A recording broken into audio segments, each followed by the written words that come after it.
አይ ምስትብራኖም ቅርጾም ተፈታዊ ስልማት ናይ ሰማይ ተፈጥሮ ባህርያዊ ባዕሎም ንባዕሎም እናተዳራረቡ ነዛ ጸልማት መሬት ብርሃኖም ይህቡ ብርሃኖም ይዝንቡ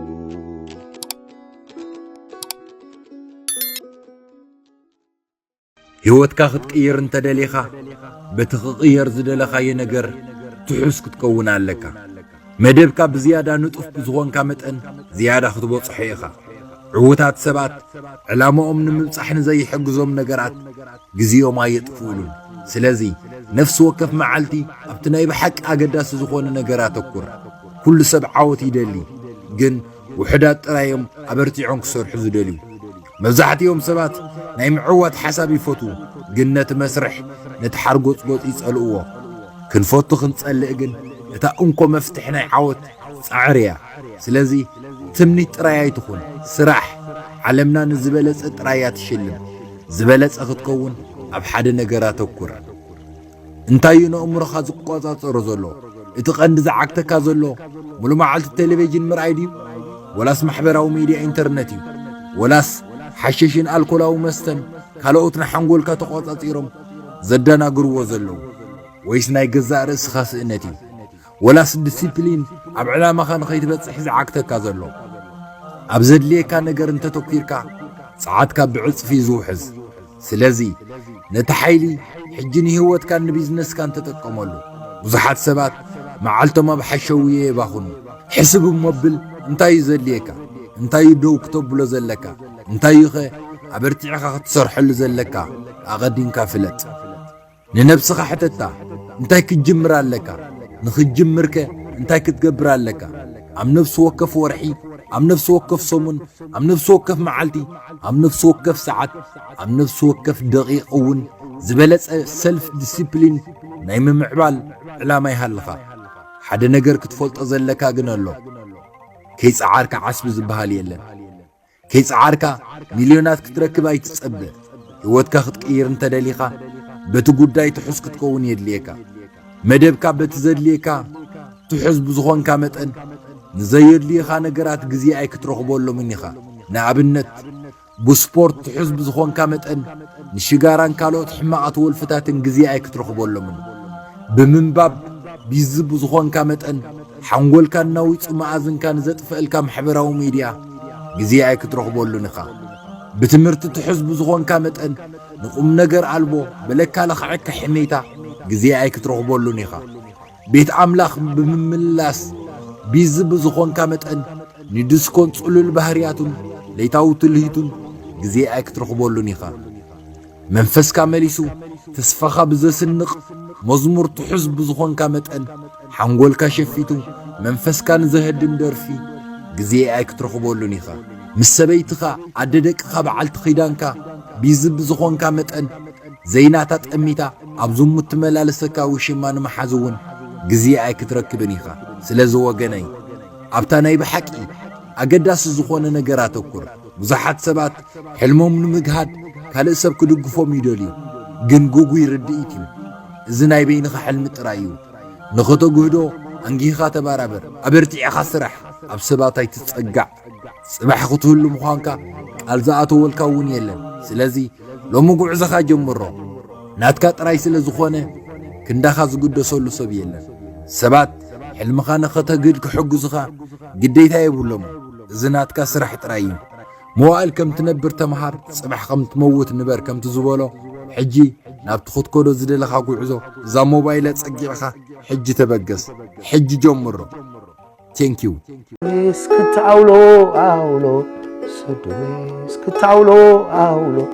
ሰዶስ ክትዓውሎ ኣውሎ ሰዶስ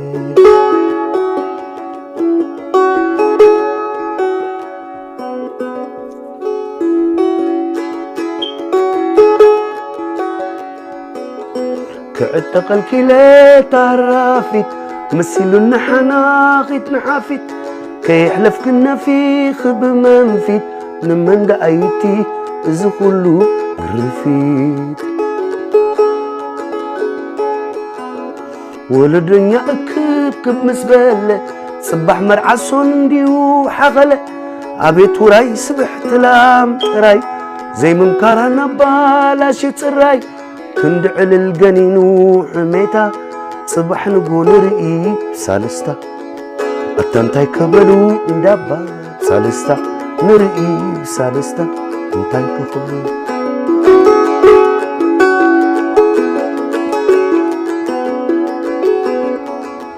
عبت تسلم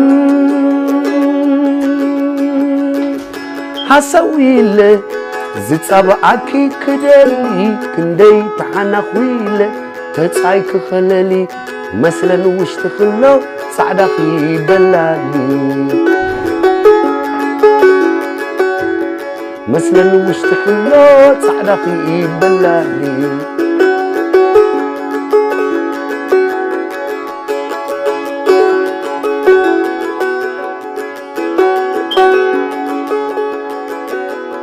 مثلا وش تقله صعدا في بلالي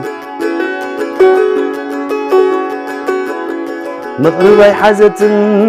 زخون على ترقبتا شامنو زبلالا مصوت سكي من شامنو زبلالا سراي زحت مالا دفئن حتى لا مير كنت مرعت بغيكي انبزا ورايك تحامي كليكي يولازا توارد نايلوم سبقزا توارد نايلوم كوريوم سبقزا بخور عركي قويلا مس عمري مستقوبز ماي بيت عند داس زترير مرعت كحيليلو امنتا زحدري انتاي فديتوم عرهيب كعير مرعت كحيليلو امنتا زحدره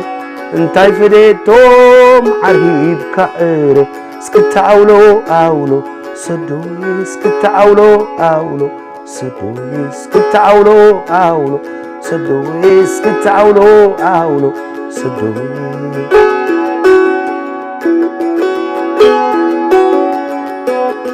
كعتق الكلاب تعرفت مسيلو النحناخت نحفت كي يحلف كنا في خب منفت لمن دعيتي زخلو قرفت ولو دنيا أكتب مسبلة صباح مرعسون انديو حخلة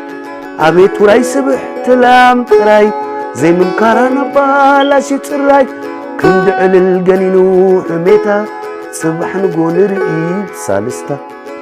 أتنتاي كبلو اندابا بسالستا نرئيب سالستا انتاي كبلو تنتاي كبلو توم اندابا بسالستا نرئيب سالستا انتاي كخبلو